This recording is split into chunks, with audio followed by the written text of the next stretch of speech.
सच, साहस, सरोकार। UP BJP संगठन में बड़े बदलाव की तैयारी में बड़ी खबर आपको बता रहे हैं। जुलाई में यूपी बीजेपी में बड़े बदलाव की तैयारी की गई है। ये बड़ी जानकारी सामने आ रही है। 40 से 50 जिला और महानगर अध्यक्ष बदलेंगे। 2024 को ध्यान में रखकर तैयार की गई है सूची। यह बड़ी खबर आपको बता रहे हैं। लंबे समय से जमे जिला महानगर अध्यक्ष हटेंगे। शिकायतों वाले जिला और महानगर अध्यक्ष भी हटेंगे। ये बड़ी खबर आपको बता रहे हैं। एमएलसी बन चुके जिला अध्यक्षों के स्थान पर नई तैनाती होगी। निकाय में खराब प्रदर्शन करने वाले जिला महानगर अध्यक्ष भी हटाए जाएंगे। ये बड़ी खबर आपको बता रहे हैं। यूपी बीजेपी संगठन में बड़े बदलाव की तैयारी की जा रही है। ये बड़ी जानकारी सामने आ रही है। जुलाई में यूपी बीजेपी में बड़े बदलाव की तैयारी की गई है। बता दें 40 से 50 जिला और महानगर अध्यक्ष बदलेंगे। 2024 को ध्यान में रखकर तैयार की गई है सूची। लंबे समय से जिले और महानगर अध्यक्ष हटेंगे। बता दें शिकायतों वाले जिला और महानगर अध्यक्ष भी हटाए जाएंगे। लंबे समय से जमे जिला और महानगर अध्यक्ष भी हटाए जाएंगे। शिकायतों वाले जिला और महानगर अध्यक्ष भी हटेंगे। एमएलसी बन चुके जिला अध्यक्षों के स्थान पर नई तैनाती की जाएगी। निकाय में खराब प्रदर्शन करने वाले जिला महानगर अध्यक्ष भी हटेंगे। और इस खबर पर अधिक जानकारी के साथ हमारे संवाददाता विवांशु हमसे जुड़ चुके हैं। विवांशु, यूपी बीजेपी संगठन में बड़े बदलाव की तैयारी में है। क्या कुछ तैयारियां की गई हैं? जी बिल्कुल मयूरी, आपको बता दें कि भारतीय जनता पार्टी की तरफ से चलाए जा रहे महाजनसंपर्क अभियान के समापन के बाद बीजेपी अपने संगठन में कई बड़े बदलाव करेगी। आपको बता दें कि 40 से 50 जिला अध्यक्ष और कई महानगर अध्यक्षों पर कहीं ना कहीं उनकी कुर्सी जाते हुए नजर आएगी। आपको बता दें कि प्रदेश के अंदर में निकाय चुनाव हुए, जिसमें 16 नगर निगमों में, नगर पंचायतों में, नगर पालिकाओं में, तमाम नगर पालिकाओं में कहीं ना कहीं बीजेपी का प्रदर्शन बेहतर नहीं रहा। तो इन सभी महानगर और जिलों में जिलाध्यक्षों की कुर्सी जानी तय है। इस आधार पर कहीं ना कहीं बीजेपी संगठन में कहीं ना कहीं बदलाव के इशारे करते हुए नजर आ रही है। आपको बता दें कि महासंपर्क अभियान के बाद जहां पर ये अभियान बेहतर ढंग से नहीं चला होगा, वहां के भी जिलाध्यक्ष पर कहीं ना कहीं गाज गिरते हुए नजर आएगी। आपको बता दें कि बीजेपी अगर बात करें तो उत्तर प्रदेश में एमएलसी के चुनाव हुए, जिसमें अगर बात करें तो पिछली दफा 11 सीटों पे हुए, और अगर अभी बात करें तो 2 सीटों पे भी हाल में संपन्न हुए हैं। तो ऐसे तमाम पदाधिकारी हैं जो अब एमएलसी बनकर विधान परिषद के कुर्सी संभालते हुए नजर आ रहे हैं। तो उनकी सीटें अब रिक्त हो गई हैं, तो उनकी जगहों पर अब नए कहीं ना कहीं पदाधिकारियों को मौका दिया जाएगा। बीजेपी के अंदर में एक शुरुआती से ही एक फॉर्मूले पे काम करते नजर आई है कि एक संगठन के पद पर महज एक व्यक्ति बैठेगा। तो इस आधार पर भी बीजेपी कहीं ना कहीं तमाम ऐसे रिक्त सीटें हैं जिस पर भी नए चेहरों को दाव आजमाएगी। बीजेपी इसमें अगर बात करें तो भारतीय जनता पार्टी की तरफ से बताया जा रहा है कि जो संगठन का विस्तार होगा, नए संगठन में लोगों को जगह मिलेगी, उसमें महिला, ओबीसी और साथ ही साथ एससी समाज के लोगों को और युवाओं को एक कहीं ना कहीं इसमें वरीयता दी जाएगी, जिससे लोकसभा चुनाव को कहीं ना कहीं बीजेपी अपने पक्ष में कर सके। अब देखने वाली बात ये होगी मयूरी कि महासंपर्क अभियान 30 मई से शुरू हुआ है और 30 जून को समाप्त हो रहा है। और दिल्ली दरबार यानी कि दिल्ली का में जो भारतीय जनता पार्टी का मेन हेडक्वार्टर है, वहां पर नामों की सूची भेजने की प्रक्रिया शुरू हो गई है।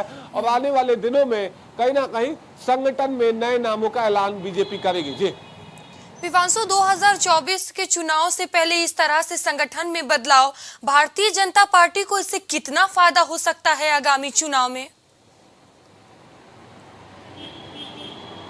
जी बिल्कुल, साफ तौर से बीजेपी अगर देखे तो अपने 2 साल का जिलाध्यक्ष का कार्यकाल होता है, 2 साल महानगर अध्यक्ष का कार्यकाल होता है।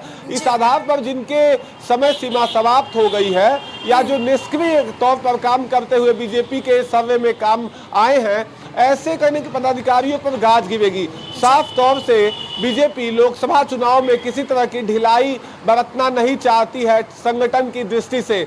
इस आधार पर बीजेपी नए और ऊर्जावान लोगों को लाने की बात कहते हुए नजर आ रही है। अब देखने वाली बात यह होगी कि जहां नगर पालिका और नगर पंचायत में बीजेपी कहीं ना कहीं एक लेवल तक बेहतर प्रदर्शन नहीं की अगर कंपेयर करके देखें पिछले चुनाव से, और इस आधार पर अगर बात की जाए तो निकाय चुनाव को उत्तर प्रदेश के अंदर में लोकसभा का सेमीफाइनल के तौर पर देखा भी गया था।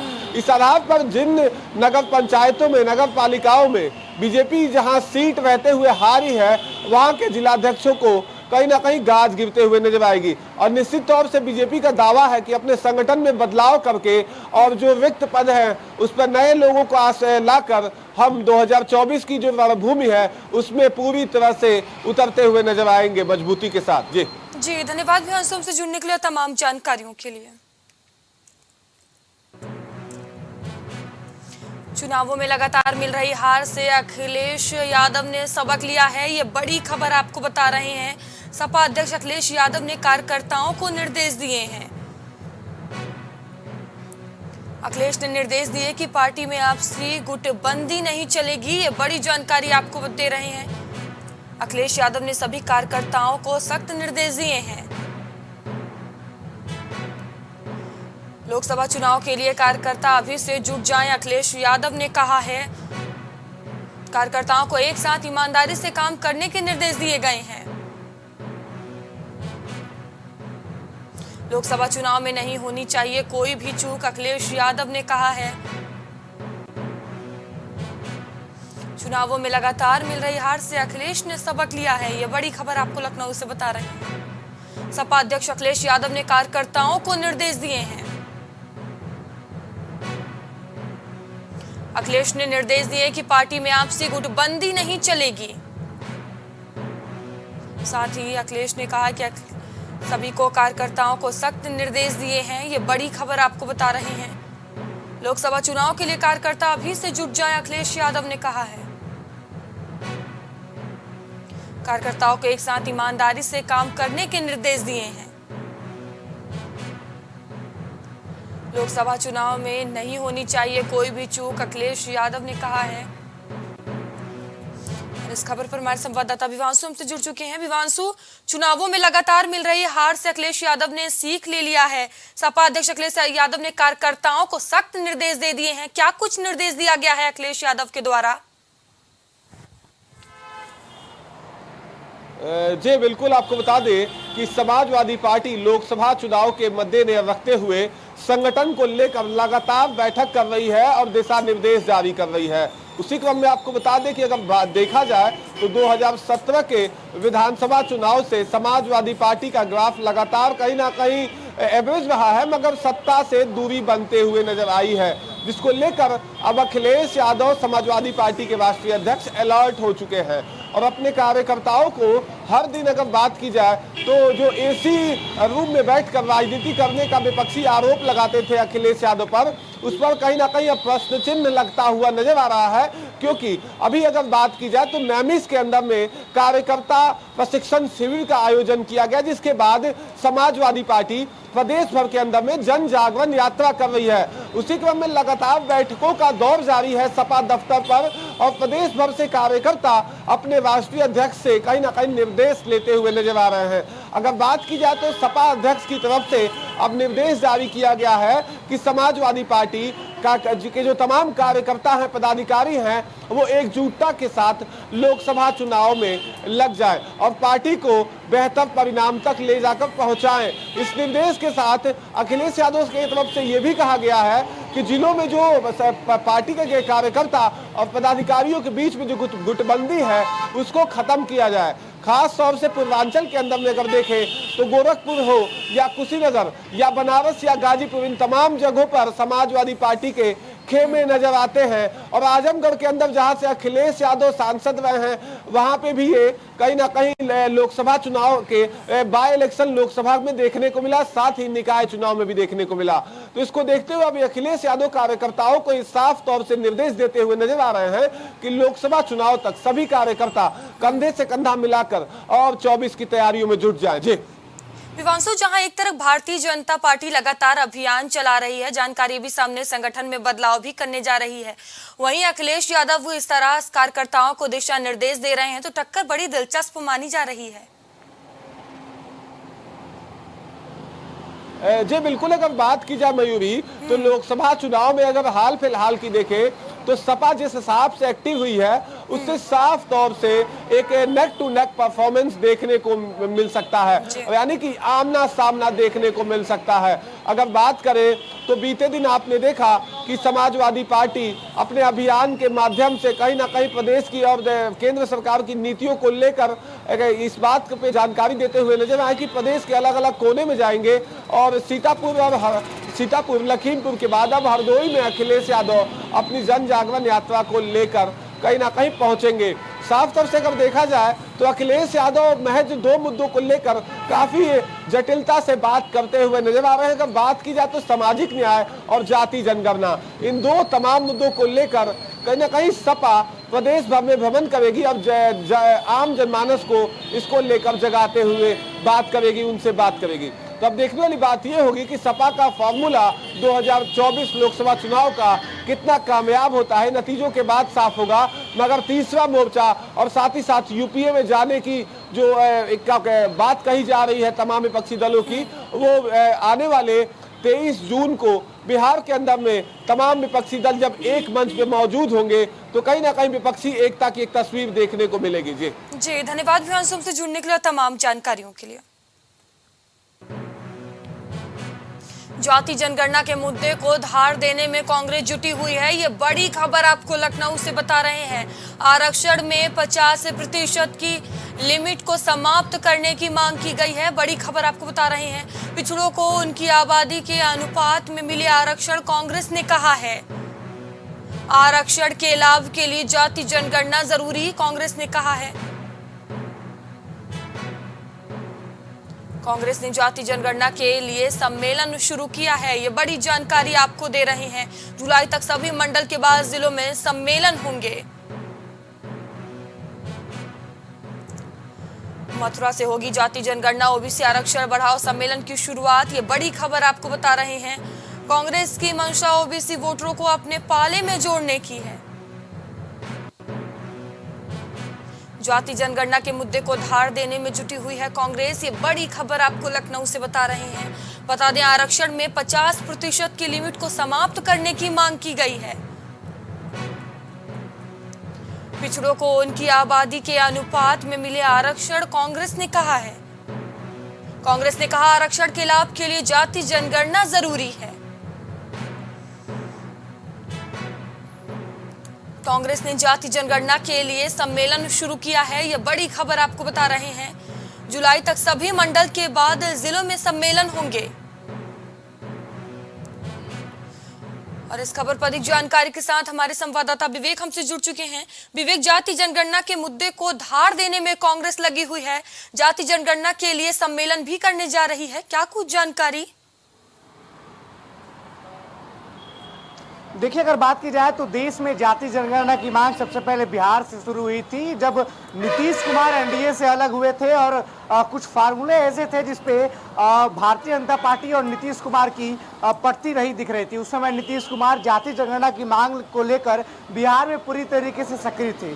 बिहार से यह मामला शुरू हुआ, फिर उत्तर प्रदेश की राजनीति में यह मामला गरमाने लगा। सुभाषपा प्रमुख ने सबसे पहले उत्तर प्रदेश में जाति जनगणना की मांग की और जो ओबीसी वर्ग है, जो निचले वर्ग के लोग हैं, उनके जातियों के अनुपात में आरक्षण की मांग जो है वो सुभाषपा ने पहले शुरू की। उसके बाद समाजवादी पार्टी ने यह मुद्दा लपक लिया और सदन में इसकी कई बार चर्चाएं हुई। सपा के राष्ट्रीय अध्यक्ष अखिलेश यादव ने कई बार इसका जिक्र किया और भारतीय जनता पार्टी को जाति जनगणना के मुद्दे पर घेरने का काम किया। एक तरफ जहां समाजवादी पार्टी को और भारतीय जनता पार्टी रामचरितमानस के मुद्दे पर सदन में घेर रही थी, तो वहीं इसका पलटवार अखिलेश यादव जाति जनगणना के मुद्दे से कर रहे थे।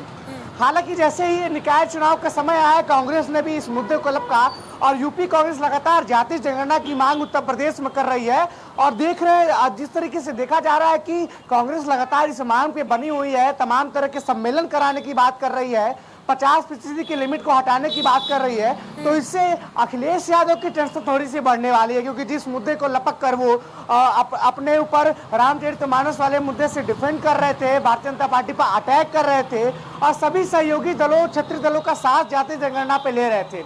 सदन में साफ तौर पर उन्होंने सुभाषपा प्रमुख से कहा कि आप जातीय जनगणना चाहते हैं या नहीं चाहते। इस पर सुभाषपा प्रमुख ने हामी भरते हुए कहा कि जातीय जनगणना की मांग उन्होंने सबसे पहले की थी। इस मुद्दे पर जहां अखिलेश यादव भारतीय जनता पार्टी को घेर रहे थे, तो वही कांग्रेस भी इस मुद्दे को लपक के भारतीय जनता पार्टी को घेरने का प्रयास शुरू कर चुकी है। तमाम बैठकों के बाद जातीय जनगणना को लेकर अलग अलग जिलों में अलग अलग तरह के सम्मेलन कांग्रेस करने वाली है, जिसको लेकर समाजवादी पार्टी के मुश्किलें अब बढ़ने शुरू हो चुकी है। मयूरी, विवेक, ये जो कांग्रेस जाति जनगणना को लेकर सम्मेलन करने जा रही है, इसकी क्या रूपरेखा तैयार की गई है?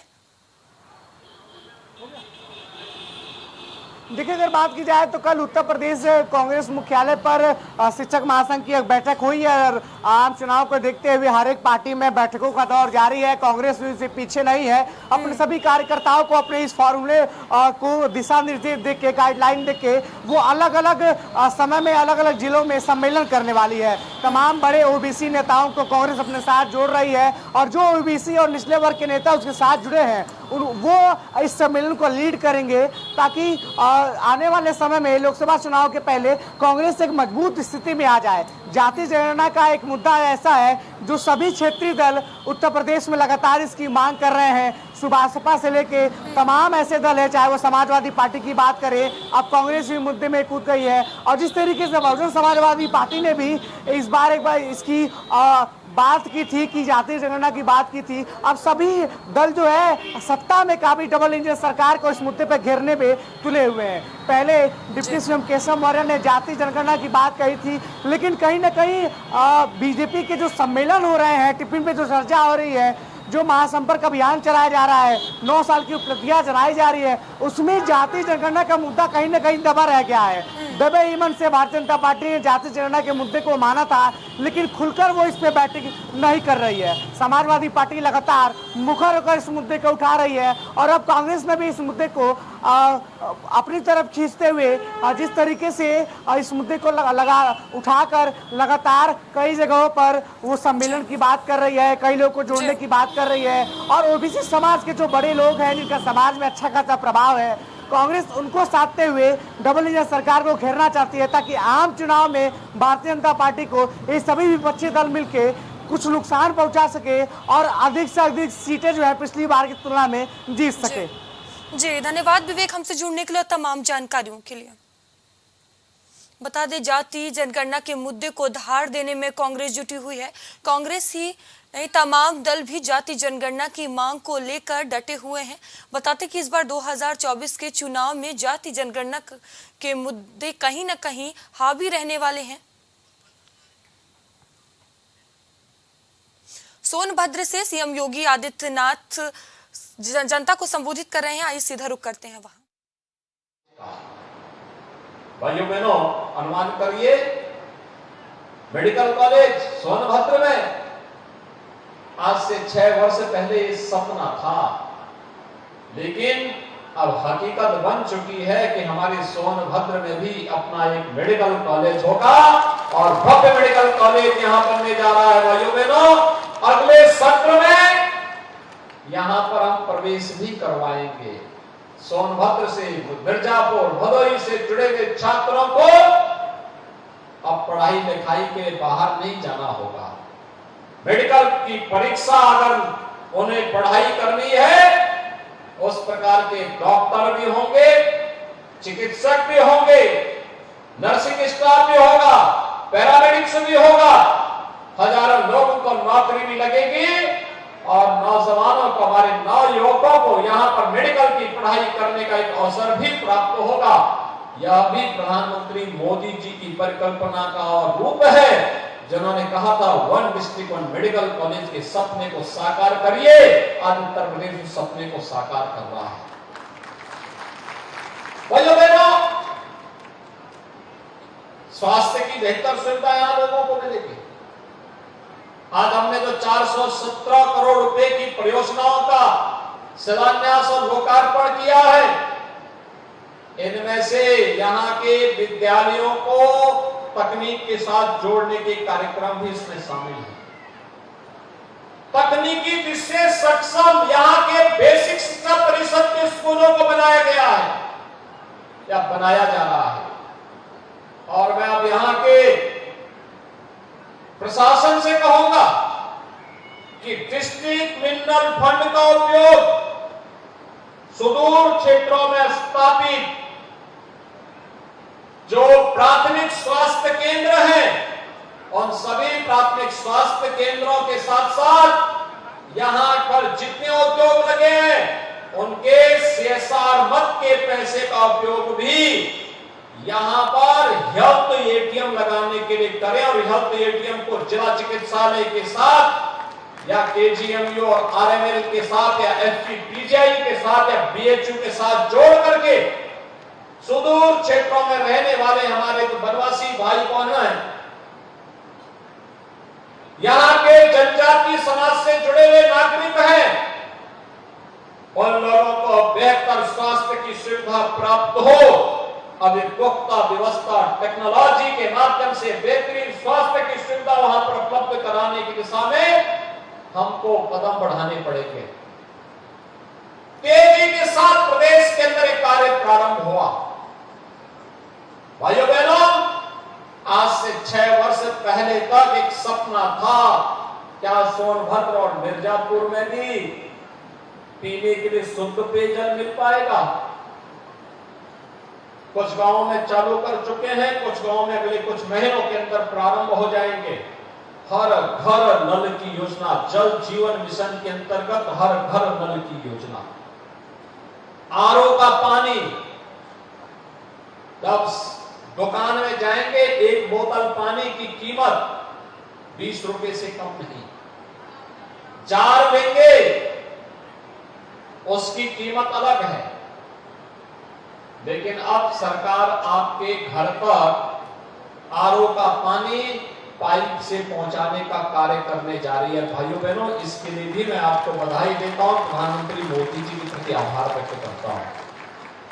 हर घर नल की योजना इस क्षेत्र के विकास के लिए, और यहां के हमारे जनजातीय भाइयों बहनों के लिए, गरीबों के लिए, कमजोर तबके के लोगों के लिए, अनुसूचित जाति अति पिछड़ी जाति के लोगों के लिए आवास एक सपना था। 92,000 से भी गरीबों को ग्रामीण क्षेत्र में और लगभग 9,000 आवास शहरी क्षेत्र में, यानी 1,01,000 से भी गरीबों को प्रधानमंत्री आवास योजना, मुख्यमंत्री आवास योजना से यहां लाभान्वित करने का कार्य भी हुआ। भाइयों बहनों, उन लोगों के आवास बने हैं। 4 लाख से अधिक लोगों को हर घर में शौचालय की सुविधा और किसान सम्मान निधि की योजना के साथ भी जोड़ा गया है। कोई सोचता था यहाँ के जनजातीय लोगों के पास, गरीबों के पास भी अपना रसोई गैस का कनेक्शन होगा, लेकिन आज ये हकीकत बन चुकी है। आयुष्मान भारत का कार्ड होगा, आज ये हकीकत बन चुकी है। और यहां पर भी फ्री में राशन की सुविधा का लाभ प्राप्त होगा। आज भाइयों बहनों, यह भी एक हकीकत बन चुकी है। राशन जो पहले खाद्यान्न माफिया खा जाता था, पिछले 6 वर्ष के अंदर हर गरीब और हर जरूरतमंद को फ्री में राशन की सुविधा का लाभ कोरोना कालखंड में और इससे पहले उसका जो अधिकार था वह देने का कार्य भी हुआ है। और इसीलिए आज मैं आपके पास आया हूं। आज हमारा सोनभद्र अपने नाम के अनुरूप सोने का बनने जा रहा है। सोने का, अच्छी सड़क, अच्छी कनेक्टिविटी, मेडिकल कॉलेज, जल जीवन मिशन में हर घर नल की योजना, हर गरीब के लिए आवास की योजना, हर गरीब को रसोई गैस के कनेक्शन, हर गरीब को बिजली के कनेक्शन, हर गरीब को वे सारी सुविधाएं। और आज मैं एक टारगेट देने जा रहा हूं यहाँ के जिला प्रशासन को कि जो लोग वनाधिकार का पट्टा नहीं प्राप्त किए हैं ऐसे 11,000 से अधिक लोगों को अगले 1 महीने के अंदर वनाधिकार का पट्टा उपलब्ध करवाने के लिए कैंप लगा करके उसको देने का कार्य करवाने, पूरी मुस्तैदी के साथ कराने, सांसद जी को, विधायक जी को बुला करके समारोह करके उन्हें वनाधिकार का पट्टा देने की कार्रवाई को भी संपन्न कर दिया जाए, जिससे कोई गरीब अपने आप को वंचित न माने, कोई भी अपने आप को नाथ न माने। डबल इंजन की सरकार जब उनके साथ खड़ी है तो उसका अधिकार उन्हें मिलना ही चाहिए, हर हाल में मिलना चाहिए, और उसको देने के लिए आज मैं यहां पर उपस्थित हुआ हूं। भाइयों बहनों, आज देश बदल चुका है। 9 वर्ष में प्रधानमंत्री मोदी जी के नेतृत्व में भारत ने एक लंबी दूरी तय की है, एक लंबी दूरी तय की है। वैश्विक मंच पर भारत की बढ़ती हुई प्रतिष्ठा हम सबके सामने है। आंतरिक और बाह्य सुरक्षा की स्थिति बहुत अच्छी हुई है। देश के अंदर बड़े बड़े इंफ्रास्ट्रक्चर के कार्य, कहीं हाईवे, कहीं रेलवे, कहीं एयरपोर्ट, कहीं वाटरवे, इंटर स्टेट कनेक्टिविटी 4 लेन के साथ जोड़ने का कार्य हुआ है। कहीं मेडिकल कॉलेज का निर्माण हुआ है, कहीं एम्स का निर्माण हो रहा है, कहीं आईआईटी बन रही है, कहीं आईएम का निर्माण हो रहा है, कहीं डिग्री कॉलेज बन रहे हैं, कहीं इंटर कॉलेज बनाए जा रहे हैं। आज समस्या इसकी नहीं, बड़े बड़े उद्योग लग रहे हैं। आज कोई हमारी कानून व्यवस्था को ठेका नहीं दिखा सकता अगर ठेका दिखाने वाले को पता है कि अगर किसी बेटी की इज्जत के साथ खिलवाड़ करेगा तो फिर हाल क्या होने जा रहे हैं। आज उसे मालूम है किसी व्यापारी को जबरन किसी ने जबरदस्ती करने का तो साहस क्या, उसका क्या हाल होगा। रात चलते हुए राहगीर के साथ मारपीट या उसके साथ, उसके जीवन के साथ खिलवाड़ तो साहस करने वाले को पता है कि इसके परिणाम क्या होने जा रहे हैं। और इसलिए भाइयों बहनों, सुरक्षा के बेहतर वातावरण में निवेश हो रहा है। नौजवानों के लिए नौकरी और रोजगार की सुविधाएं लाई जा रही हैं। हर गरीब को शासन की योजनाओं के साथ जोड़ा जा रहा है। 50-55 वर्षों तक शासन करने वाले लोग जो सुविधा गरीब को नहीं दे पाए थे, आज वो सुविधा हर गरीब को उपलब्ध करवाई जा रही है। और भाइयों बहनों, कभी यहां के जनजातीय समुदाय के पूर्वजों ने प्रभु श्री राम के वनवास कालखंड में उनकी मदद के लिए पलक पावने बिछाए होंगे।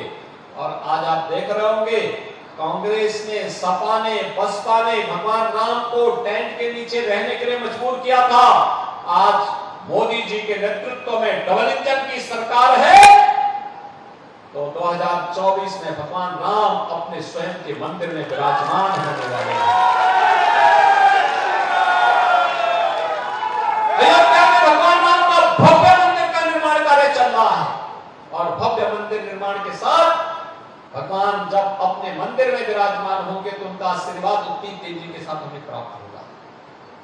ये जो योजनाएं हैं, ये राम राज्य की पूर्व की आधारशिला है।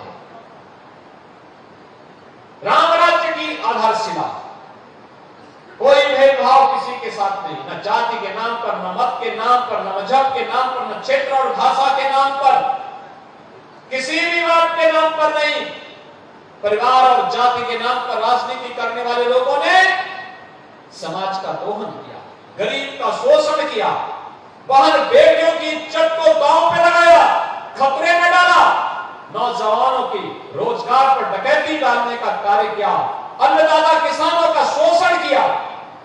लेकिन आज कोई शोषण नहीं कर सकता, बहन बेटी की इज्जत के साथ कोई खिलवाड़ नहीं कर सकता, नौजवानों की नौकरी और रोजगार में कोई डकैती नहीं डाल सकता, गरीब के अधिकार को जबरन हड़पने का दुस्साहस नहीं कर सकता है। यही डबल इंजन की ताकत है। हमने फिरके में बांटने का कार्य नहीं किया, हमने जाति, मत और मजहब के आधार पर नहीं बांटा है। हमारे लिए तो परिवारवाद नहीं, जातिवाद नहीं। हमारे लिए उत्तर प्रदेश की 25 करोड़ जनता ही परिवार है और हमारे लिए तो ये जनता ही जनार्दन के रूप में है। लोकतंत्र में इसकी सेवा करके हम लोग लोकतंत्र को पुष्ट करने वाले लोग हैं, उसको मजबूती प्रदान करने वाले लोग हैं। और इसीलिए आज मैं सोनभद्र में विशेष रूप से आया हूं। भाइयों बहनों, विकास की सकारात्मक सोच के साथ हमारे जनप्रतिनिधि निरंतर काम कर रहे हैं। ये जितनी विकास की योजना के पत्थर आपके सामने दिखाई दे रहे हैं, इनके परिश्रम का परिणाम है, इनके पुरुषार्थ का परिणाम है। और इनका पुरुषार्थ प्रधानमंत्री जी के आशीर्वाद और आप सबके आशीर्वाद से यह संभव हो पा रहा है कि सब मिलकर के जब कार्य करेंगे तब ये विकास की योजनाएं इस रूप में हम सबके सामने आने जा रही है। और इसीलिए आज के इस अवसर पर मैं आप सबको इस बात के लिए बधाई देता हूं। अभी पिछले दिनों हमारी कैबिनेट ने एक निर्णय लिया कि यहाँ पे बहुत सारे लोग मुझे बोलते थे, यहाँ के हमारे विधायकगण बोलते थे, महुआ और चिरौंजी को बीनने के लिए वन विभाग के द्वारा तमाम प्रतिबंध लगाए जाते थे। हमने कहा नहीं, इसको फ्री करो। हर गरीब को, यहाँ के वनवासी लोगों को, यहाँ के जनजातीय समुदाय के लोगों को, अनुसूचित जाति के लोगों को इसको बीनने की परमिशन देनी चाहिए।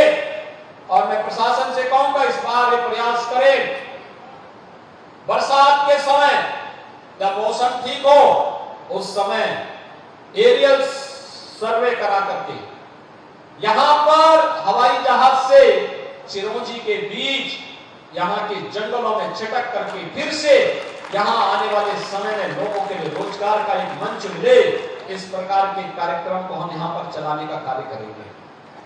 भैया बहनों, हमारा प्रयास होना चाहिए यहाँ के प्राचीन ऋषि मुनियों की इस धरती को पर्यटन विकास के साथ जोड़ने का कार्यक्रम करेंगे। हमने उत्तर प्रदेश में एक इको टूरिज्म बोर्ड का गठन की प्रक्रिया को तेजी से आगे बढ़ाया है। सोनभद्र उत्तर प्रदेश की ऊर्जा का केंद्र बिंदु है। ऊर्जा का उत्पादन यहां होता था, लेकिन बिजली यहां के लोगों को नहीं मिलती थी। हमने अनिवार्य किया, हर गांव में बिजली पहुंचनी चाहिए। जहां जंगल की समस्या है वहां सोलर पैनल दीजिए, लेकिन बिजली मिलनी चाहिए। हर घर बिजली से जगमगाता हुआ दिखाई देना चाहिए। और मुझे प्रसन्नता है उस लक्ष्य को प्राप्त करने में सफलता प्राप्त हुई। लगातार उस पर प्रयास किए जा रहे हैं और मैं आपको आज आश्वस्त करने के लिए आया हूं, केंद्र और प्रदेश सरकार की कोई योजना ऐसी नहीं होगी जिसको हम यहां के लोगों तक न पहुंचा दे। हर व्यक्ति तक पहुंचाने का कार्य होगा। हर नौजवान के नौकरी और रोजगार की सुविधा को आगे बढ़ाने का कार्य होगा। स्नातक और प्रास्नातक में पढ़ने वाले हर छात्र को टैबलेट और स्मार्टफोन की सुविधा का लाभ उपलब्ध करवाने का कार्य राज्य सरकार कर रही है। सरकार उसे ईमानदारी के साथ तकनीकी रूप से सक्षम बनाने के लिए पूरी प्रतिबद्धता के साथ कार्य करेगी। लेकिन साथ साथ पर्यटन विकास के इन कार्यक्रमों को आगे बढ़ाना, जैसे ऊर्जा का एक केंद्र सोनभद्र बना है, ऐसे ही इको टूरिज्म का भी एक बड़ा केंद्र सोनभद्र बने, इसके लिए सरकार अपने स्तर पर प्रयास कर रही है। यहाँ के एयरपोर्ट के विकास को गति देने का कार्य हो रहा है। संवाद से बड़ी समस्या का समाधान हो सकता है। जो लोग व्यवधान डालने का प्रयास कर रहे हैं विकास में, मेरी उनसे अपील होगी कि वे व्यवधान न बने, बैरियर न बने, बल्कि विकास में सकारात्मक रोल अदा करें। और मैं यहाँ के नागरिकों से कहूंगा, अपने बच्चों को स्कूल जरूर भेजिए, स्कूल भेजिए। सरकार ने स्कॉलरशिप भी देती है, फ्री में वर्दी देती है, जूता मोजा भी देती है, बुक्स भी देती है, बैग भी देती है, सारी सुविधाएं उपलब्ध करवा रही है। उन बच्चों को पढ़ा लिखा के आगे करेंगे, वे देश के योग्य नागरिक बनेंगे, अपने परिवार की परवरिश भी करेंगे, प्रदेश के विकास में भी योगदान देंगे और भारत को विकास की नई बुलंदियों तक पहुंचाने में भी अपना योगदान देंगे।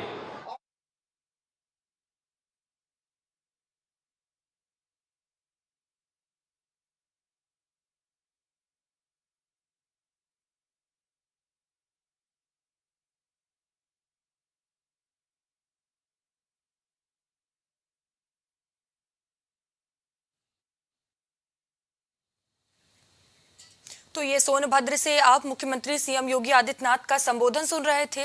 बता दें कि आज सोनभद्र दौरे पर सीएम योगी आदित्यनाथ हैं, जहां उन्होंने अपने विकास कार्यों को गिनाया, देश के विकास और उपलब्धियों को गिना रहे थे। वहीं विपक्षी दल का जमकर निशाना भी साध रहे थे। बता दें कि सीएम योगी आदित्यनाथ सोनभद्र दौरे पर हैं, जहां आज उन्होंने 217 परियोजनाओं की सौगात दी है जनता को और तमाम कार्यक्रमों में शामिल भी हुए हैं। बता दें कि इस वक्त की बड़ी खबर सामने आ रही है। बाहुबली मुख्तार अंसारी की आज पेशी होगी। बाहुबली मुख्तार की एमपी एमएलए कोर्ट में वर्चुअल पेशी होगी। बता दें, बड़ी खबर आपको बता रहे हैं, बाहुबली मुख्तार की एमपी एमएलए कोर्ट में वर्चुअल पेशी होगी। मामले में सभी गवाह कोर्ट में पेश होकर गवाही देंगे। ये बड़ी जानकारी सामने आ रही है। 6 फरवरी 2014 को सड़क निर्माण में लगे मजदूर की हत्या हुई थी। इसी मामले को लेकर आज पेशी होनी है। ये बड़ी खबर आपको बता रहे हैं। हत्याकांड में मुख्तार अंसारी समेत 11 लोग आरोपी बनाए गए थे। मुख्तार पर षड्यंत्र रचने और गैंगस्टर एक्ट में मुकदमा दर्ज हुआ था, जिसको लेकर आज पेशी होनी है। बता दें, तरवा थाना क्षेत्र के एरा कला गांव इलाके में मजदूर की हत्या हुई थी। बाहुबली मुख्तार अंसारी की आज पेशी होगी। ये बड़ी खबर आपको आजमगढ़ से बता रहे हैं। बता दें, बाहुबली मुख्तार की एमपी एमएलए कोर्ट में वर्चुअल पेशी होगी। और इस खबर पर अधिक जानकारी के साथ हमारे संवाददाता सागर हमसे जुड़ चुके हैं। सागर, मुख्तार अंसारी की आज पेशी होगी, क्या कुछ जानकारी सामने आ रही है?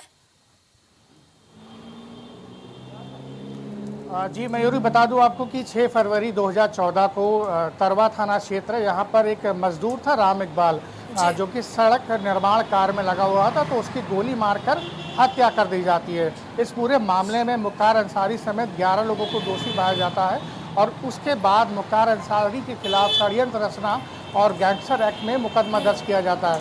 उसके बाद से लगातार पेशियां होती हैं, क्योंकि मुख्तार अंसारी के ऊपर तकरीबन अगर मान के चलो तो 31 से 35 केस दर्ज हैं और अभी एक केस में उसे सजा हुई है उम्र कैद की और 1 लाख जुर्माना भी। फिलहाल मुख्तार अंसारी के जो दिन हैं वो गर्दिश में चल रहे हैं, क्योंकि एक दौर था, रुतबा था, एक समय था मुख्तार अंसारी का, बाहुबली का मऊ गाजीपुर इलाके क्षेत्र में इसका दबदबा हुआ करता था, लेकिन अब वो जेल में है। फिलहाल बांदा जेल में बंद है। और एक बात और बता दूं, पूरे इस मामले को लेकर 18 गवाह थे, जिसमें 6 लोगों की गवाही हो चुकी है, 12 लोग बचे हैं और उसमें एक गवाह है दुर्गा प्रताप सिंह। वो पूरी तरह से मुकर गया था, क्योंकि उसका नाम भी गवाहों के लिस्ट में रखा गया था। तो उसके बाद उससे पूछताछ गवाही के लिए बुलाया गया, तो उसने साफ तौर पर यह कह दिया कोर्ट में कि उसने ये कुछ देखा ही नहीं, ना ही वो मजदूर के परिवार को या मजदूर से कोई भी रिश्ता रखता है या फिर मुख्तार अंसारी को उसने कभी देखा। तो कहीं ना कहीं जो अभियोजन पक्ष के वकील हैं, उन्होंने साफ तौर पर यह अंदाज़ा लगाया कि क्या पता दुर्गा प्रताप सिंह जो गवाह है इस पूरे मामले को लेकर, वो शायद या तो लालच में आ गया हो या फिर डर गया हो। तो इस पूरे मामले में कोर्ट ने भी दुर्गा प्रताप सिंह से पूछा था, लेकिन उसने साफ तौर पे गवाही देने से इनकार, गवाही को मुख्तार अंसारी को पहचानने से मना कर दिया और ये साफ तौर पे कहा कि जो भी घटना ये घटी थी वो इसमें सम्मिलित नहीं था। फिलहाल बता दूं कि आज मुख्तार अंसारी की वर्चुअल पेशी होगी, जो कि बांदा जेल में बंद है और एक बाहुबली है और गैंगस्टर एक्ट में तमाम ऐसी धाराएं लगी हैं, तो जाहिर सी बात है सुरक्षा कारणों को लेकर वर्चुअल तौर पर पेशी की जाएगी। और जी सागर, हत्याकांड में मुख्तार अंसारी समेत 11 लोग आरोपी बनाए गए थे, तो क्या सभी आरोपी पेश किए जाएंगे? जी बता दूं इस मयूरी की आपको 11 लोगों में कई लोगों की जो है संपत्ति जो है कुर्क की जा चुकी है, क्योंकि मुख्तार अंसारी के बेहद करीबी माने जाते थे। तो कुछ लोगों की शायद मान के चलिए आज पेशी होगी और कुछ लोग जेल में भी बंद है, क्योंकि कुख्यात गैंगस्टर था मुख्तार अंसारी। इसके जो साथी थे वो भी जाहिर से बात है बदमाश होंगे या फिर गैंगस्टर होंगे या फिर कुख्यात तौर पे होंगे। तो जो कुछ लोग थे उनकी गवाही आज उनकी पेशी होनी है, लेकिन हाँ मुख्तार अंसारी की बात करूँगा तो उसी की ही केवल वर्चुअल पेशी होगी। बाकी सब जो है शारीरिक तौर पर कोर्ट में पेश होंगे और जो गवाह है वो भी शारीरिक तौर पर कोर्ट में पेश होंगे, गवाह देंगे। देखना ये है कि जो फैसला आता है मुख्तार अंसारी को लेकर या फिर कोर्ट जब अगली तारीख देता है कब की देता है और कोर्ट क्या तय करता है, क्या इसे दोषी मानता है या फिर इस पूरे मामले पर बरी कर देता है। जी ये तो देखने वाली बात होगी। धन्यवाद सागर तमाम जानकारियों के लिए।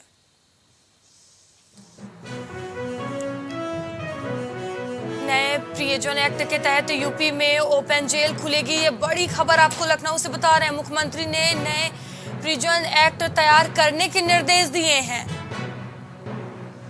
बदला जाएगा 1894 का जेल अधिनियम, ये बड़ी जानकारी आपको बता रहे हैं। सुधार गृह के रूप में जाने जाएंगे कारागार।